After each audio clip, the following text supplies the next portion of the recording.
let's begin by taking a look at how we can start to assemble textures based on a UV layout that we create for our objects.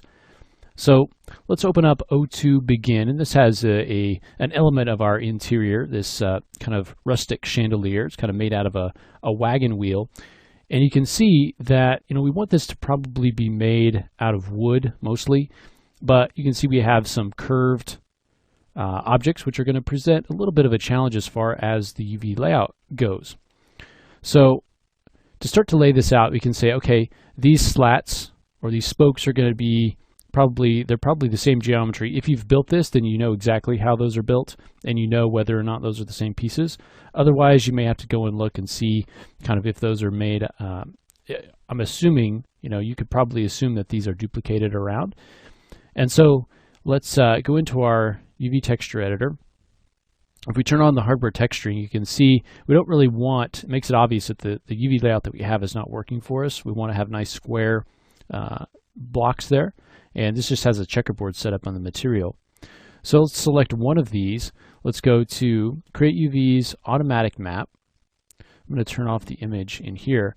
And you can see for these boards, so anytime we're working with these boards, it's going to be pretty straightforward to lay these out. And so you can see we have the sort of the wide side. We can come in and select the edges, move and sew. And then we can select the edges over here on this side. Move and sew. I want to take all of these, so I'll just click through this, select the UVs, control right click to shell, and I'll just rotate this around, and then we can add that last little bit. We can come in here and do an unfold, and that'll kind of straighten things out. So anytime we're working with some kind of a board, we want to have it nice and straight, because if we use a texture that we're bringing in some sort of a photograph, those boards are going to be straight. And so it makes sense for us to try to make our UVs match that, because it's going to be much easier to match up our texture with the UVs.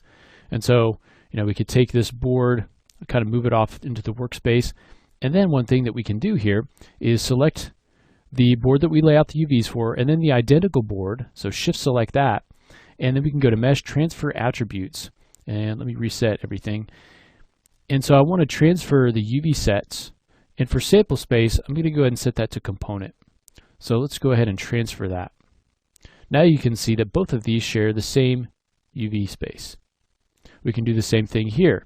Okay, so this is the bad UVs. Select the good one, then the bad one. Transfer those UVs. So that's pretty straightforward. It's a nice straight board. For the outer portion, this is going to be a little bit different. You can see that if we just do an automatic map on this, that part of it is laid out from the top, so we get that sort of circle shape. Okay, everything else is nice and straight, and you can lay that out just like we did the other boards. For these, though, you can come in and you really, if you want to use those boards, unless you have some sort of an image of a circular bent board, you really, to enable us to kind of map this on correctly, we want this to be laid out nice and straight. And so one of the ways that we can do this is just to come in here and let's select all these edges and let's cut them. Now let's take one section of this, kind of move it off. So I'll get kind of a big section here, and let's rotate it until it's straight. And we are going to get just a little bit of distortion because this is a curved surface and we're going to be making it in flat. So we'll take the UVs on the top and let's snap those up, create a nice clean grid. And then I'll select the edges on the sides. And you can see here, it's going to be this piece right in here. Right over here. So let me go ahead and rotate this back. And I just want to try to maintain the straight edges here. So snap those up. Let's rotate those again.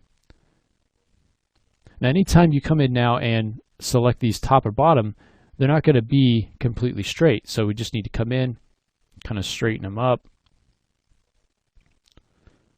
sew those together.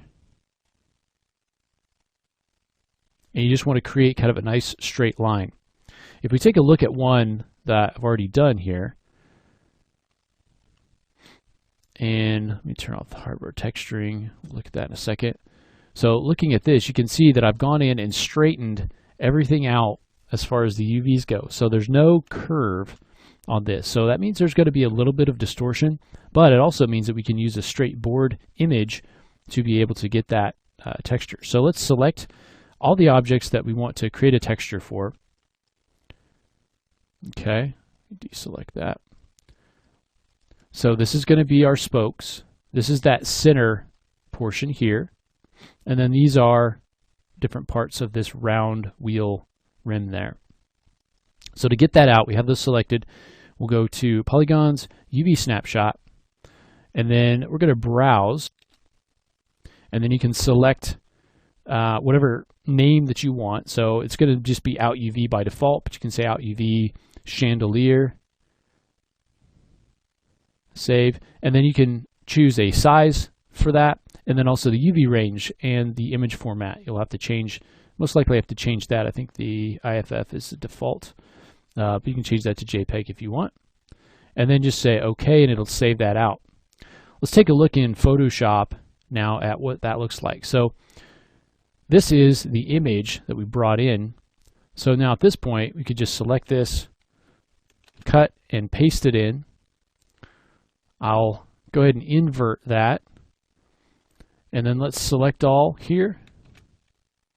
And let's paste it in here. So now we get some nice raw material. And I'll go ahead and scale this. Some nice raw material to work with for our boards. Let's rotate it. Let's actually just transform it. And I'll rotate it 90 degrees. And so we can start cutting these boards apart and placing them. And if we put this over the boards and you choose multiply, then we can see where those are. And so you can see how having this lined up nice and straight makes it much easier to texture using existing images of boards. If you take a look at one that we've already got here, you can see how those boards are matched up with those UV shells. Okay, that centerpiece, we've made that black. So then once you're done with this, make sure to turn off your Out UV image, your guide there, save that out as a texture, and then you can bring that back in and load it up on your material. And so now you can see, even though this is round, the wood grain follows along with it, and on the top as well.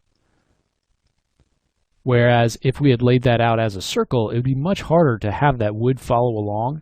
You try to warp a piece of wood into that shape in Photoshop, it's going to be very, very difficult. So that's kind of the basics, kind of the basic form of doing our UVs and texture work. We create our UVs and then we can match textures to those. Just remember, think about the kind of images that you're going to be able to use and modify the way that you do your UVs based on those textures, in this case, the straight pieces of wood.